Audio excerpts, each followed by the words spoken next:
Hello, my name is Kelly. Ever since I was a child, my greatest aspiration was to become a journalist or to be involved with magazine publishing. My passion for writing and my knack for staying abreast of trends naturally led me to pursue a degree in journalism and media during my college years. Upon graduating, I worked with various companies, and although they weren't particularly well known, I cherished the fact that I was living out my dream. A few years post-graduation, around when I was 30, I met my future husband, Matthew. Matthew hailed from a wealthy family that ran a successful business. This detail is significant because Matthew's mother, Grace, never approved of me.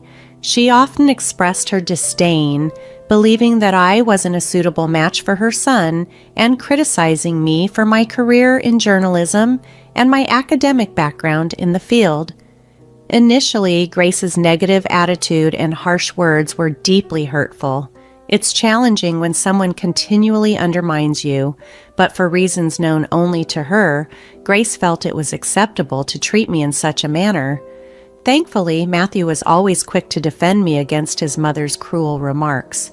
His father, Larry, also supported me, standing up for me whenever he witnessed Grace's demeaning comments. Over time, I grew more resilient to Grace's jibes. Matthew even proposed that we should reduce our interactions with her. However, I didn't agree.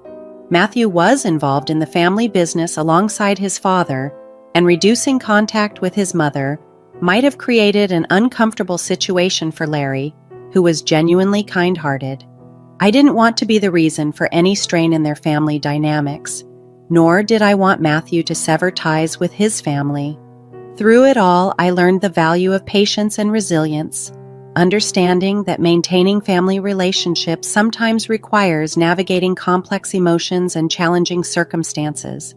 Dealing with Grace became a routine part of life for me, primarily because our interactions were limited to just a couple of times each month.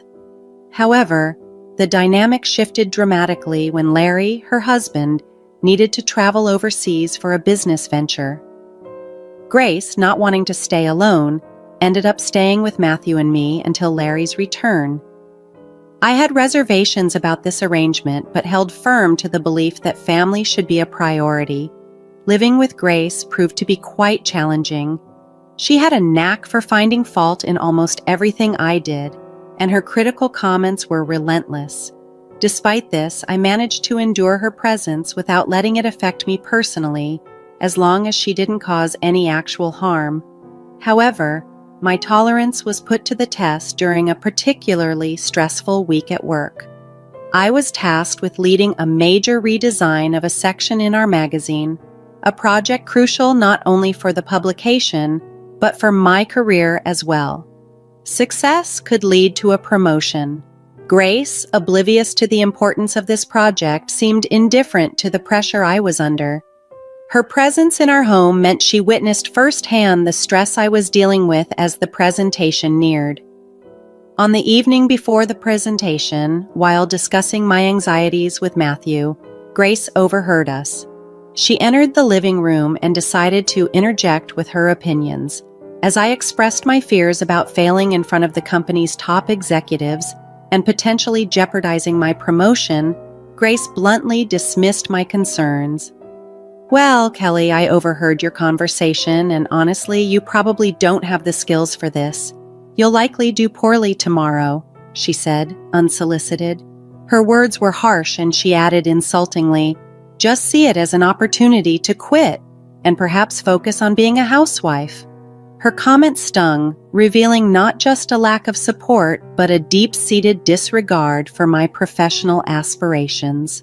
This confrontation underscored the complexities of living with Grace and challenged my resolve to maintain harmony within the family despite our differences.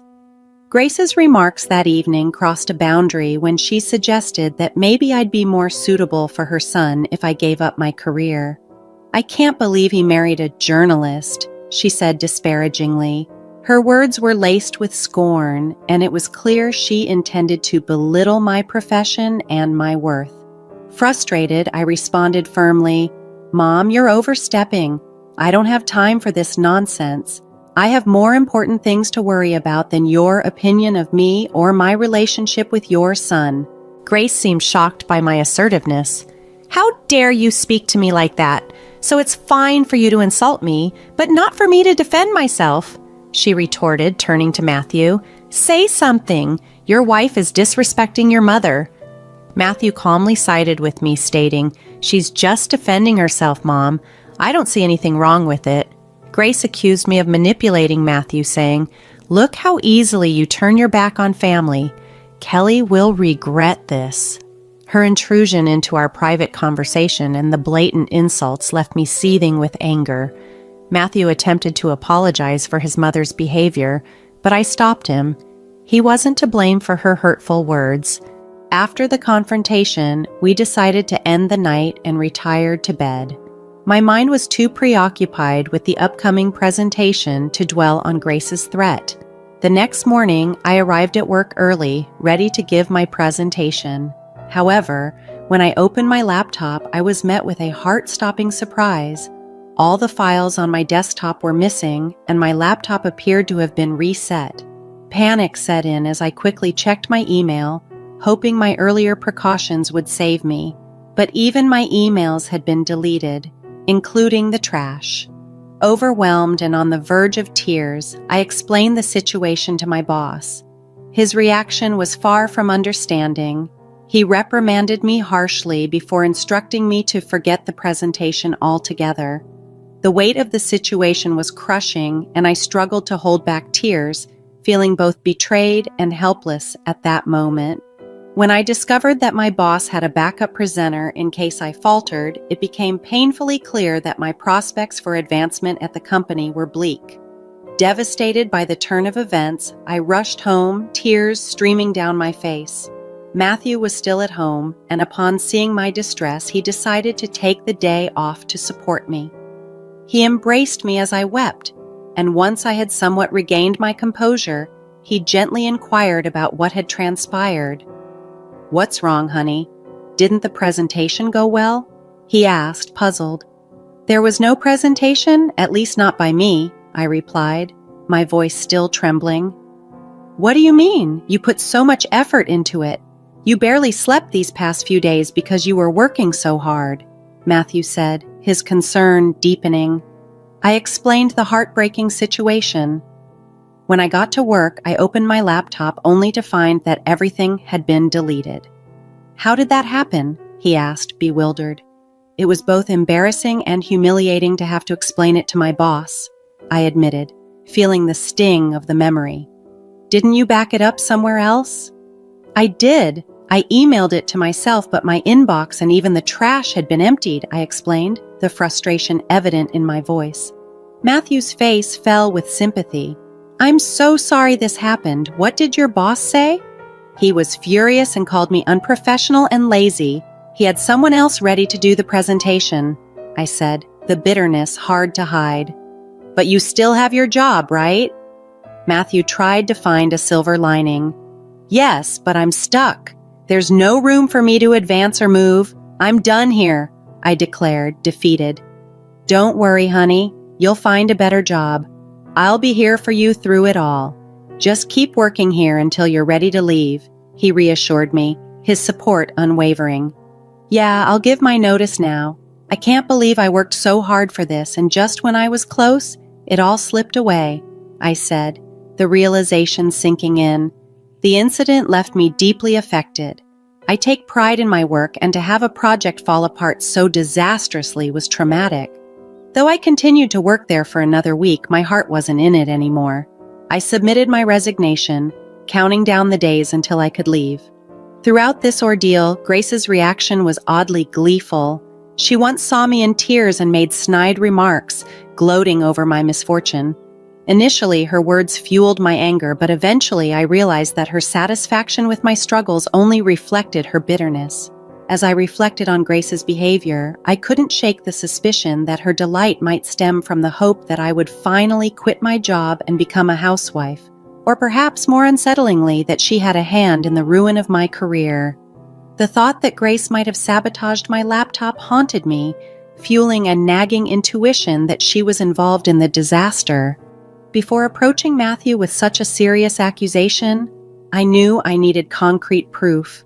Determined to catch Grace if she was indeed sabotaging me, I devised a plan to monitor her actions discreetly. I purchased a hidden camera designed to look like a smoke detector and installed it on the office ceiling. I synced the device with my phone, setting everything in place to capture any misdeed. The next part of my plan involved baiting Grace into revealing her possible involvement.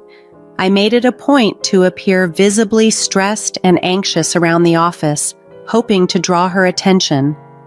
Matthew was still at work, unaware of the unfolding drama. As expected, Grace took notice of my anxious pacing and couldn't resist inquiring. "What's wrong? Are you stressed about another project?" she prodded. Taking a deep breath, I confided in her, playing into her curiosity. "I've been given another chance to present my work, and it could lead to a raise," I shared, masking my anxiety with a hint of hope. "Oh?" Grace's interest was piqued, her tone laced with a mix of surprise and skepticism. "Yes, and I'm nervous because this is my last chance to get things right. I have to do well," I continued, watching her reaction closely. "Why aren't you telling Matthew? Is it because you're embarrassed about your job?" "No, it's not that. I just don't want to disappoint him again. Please, let's keep this between us, okay?" I pleaded, trying to gauge her response. "I'm not promising anything, but it'll be interesting to see what happens tomorrow," she replied, her words chilling. "Why do you always want me to fail?" I couldn't help but confront her. "I just think you'd be better off as a housewife. It's less embarrassing than what you're doing now," Grace scoffed, dismissing my concerns.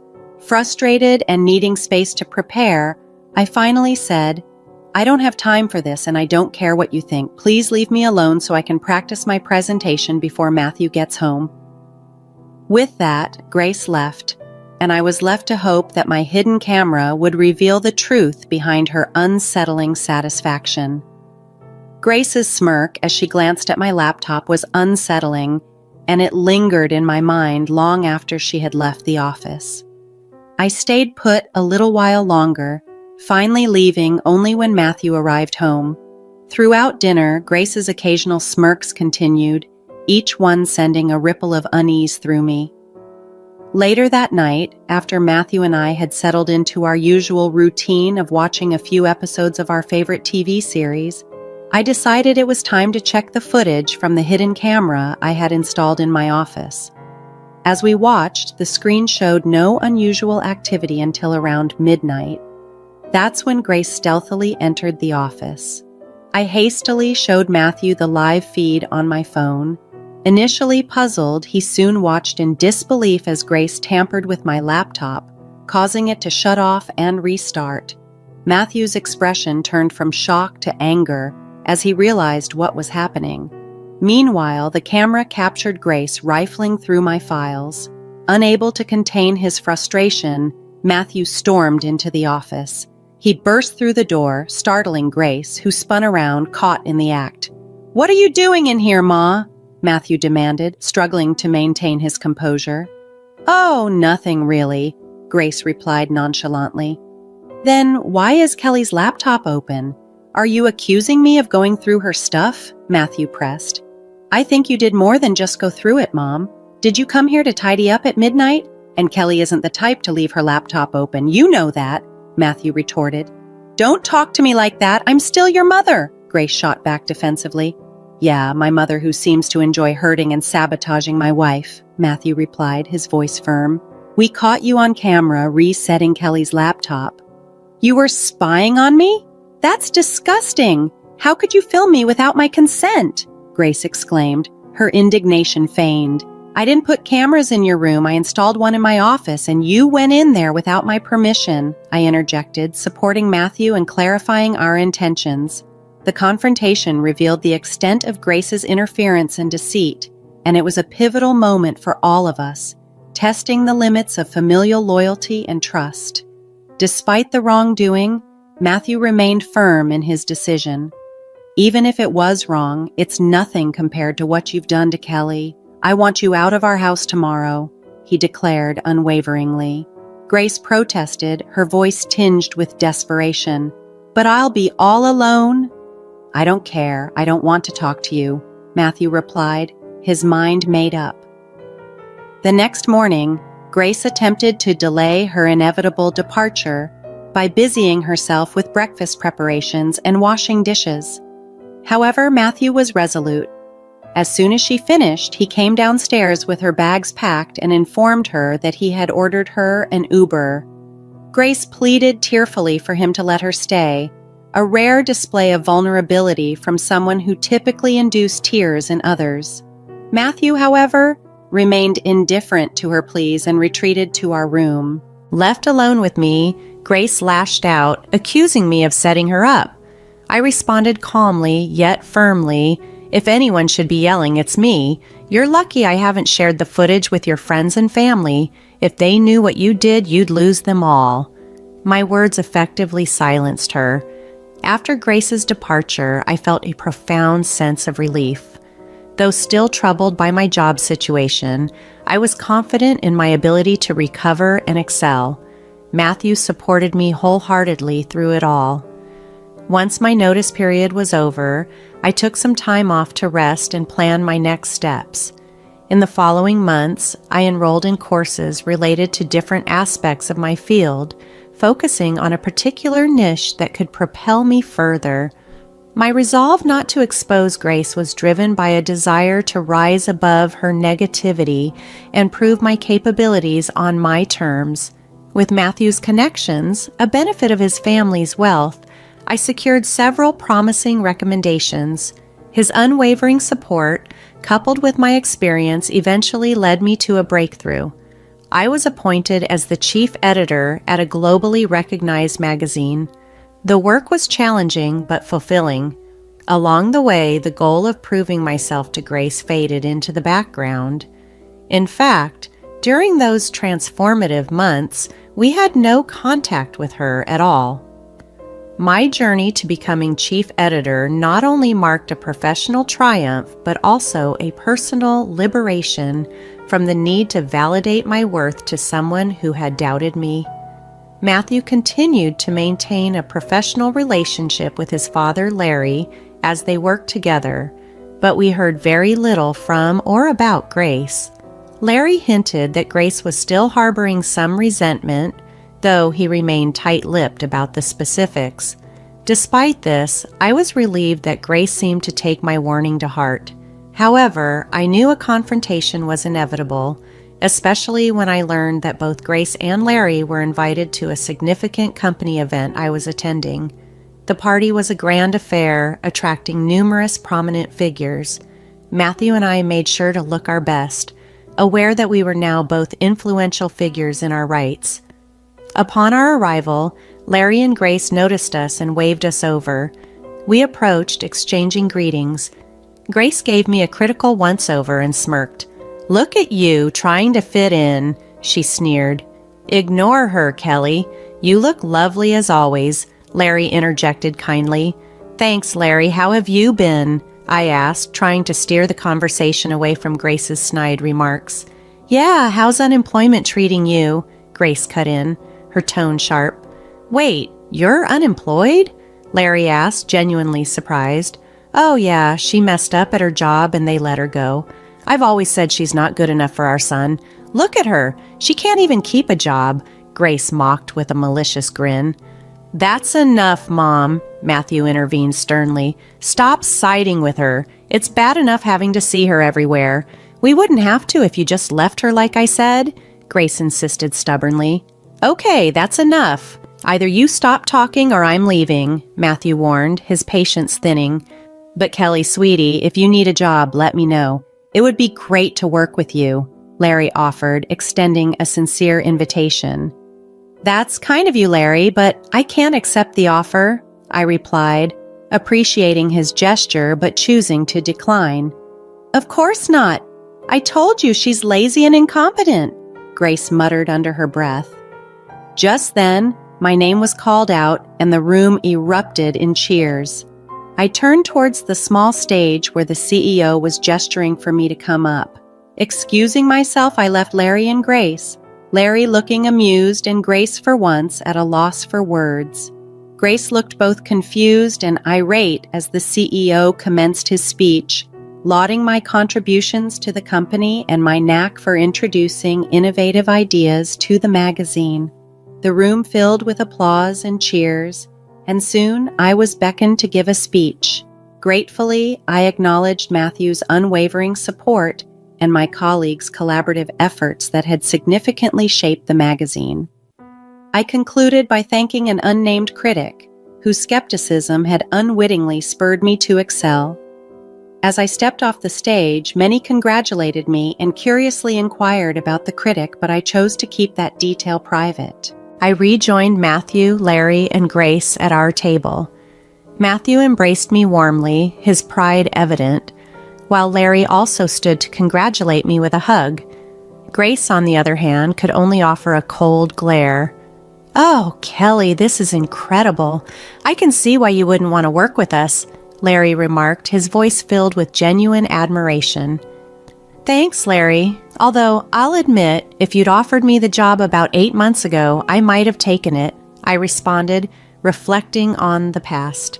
"You should have. At least then you'd be paid more," Grace retorted sharply, her tone dripping with sarcasm.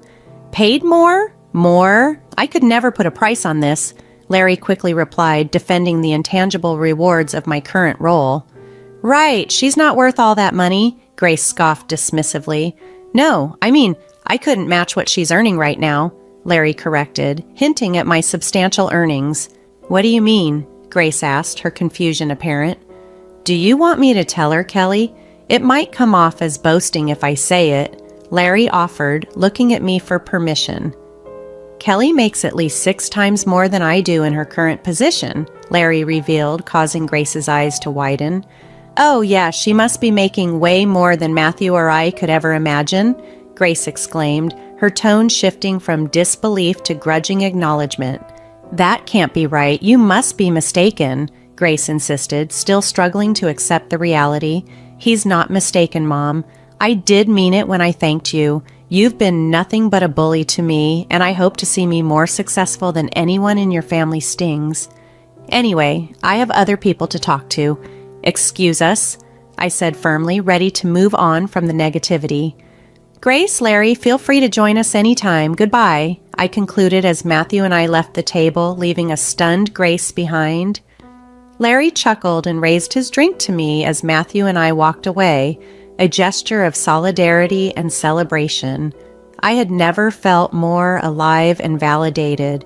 It was an incredible moment of triumph, and I was immensely grateful for Matthew's support throughout it all.